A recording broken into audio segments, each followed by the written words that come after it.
He was once a fugitive prince, hiding in exile, forced into obscurity.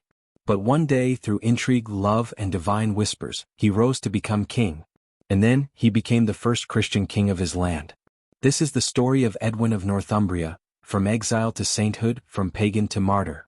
Welcome to the saint's path.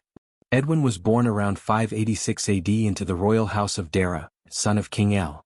But when he was still young, power-shifting wars erupted. King Athelfrith of Bernicia seized control. Edwin was forced into exile, fleeing across Wales, East Anglia and other lands. He spent years at the court of King Cadfan of Gwynedd, then under the protection of King Raedwald of East Anglia. In 616 war broke out. With the support of Raedwald, Edwin confronted Athelfrith at the Battle of the River Idle, and emerged victorious. The usurper was slain. Edwin was restored as king, not just of Dara but of Northumbria, uniting Dara and Bernicia under his rule. He grew powerful, extending his influence over territories, building alliances and consolidating his authority.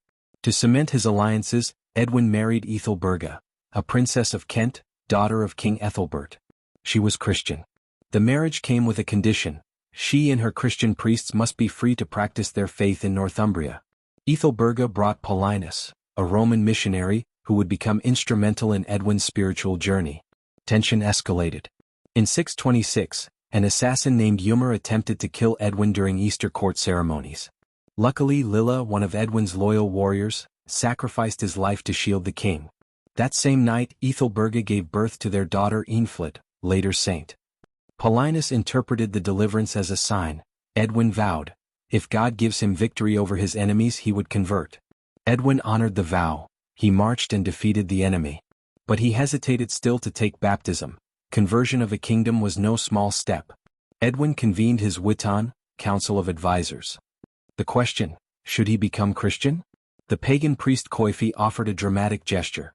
He rode out, threw a spear at a pagan temple, then proclaimed the old gods had failed. Another advisor compared life to a brief sparrow's flight through Hall. We know not whence we came, nor whither we go. Christianity offered an answer. Edwin accepted baptism. On April 12, 627 in York, he was baptized by Paulinus, along with many nobles and his family. The conversion ripple spread.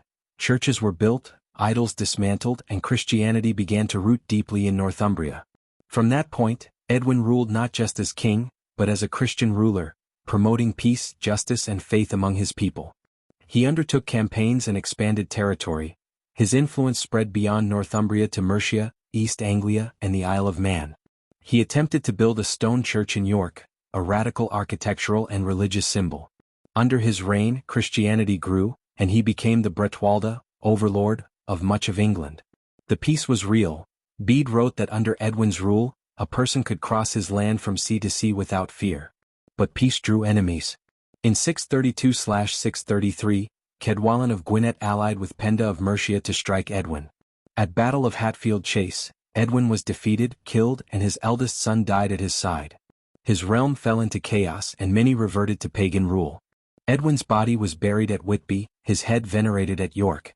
Because he died defending the faith, he is venerated as a Christian martyr and saint. Edwin's life reminds us, to change a nation, faith must begin from its heart, its ruler, its leaders.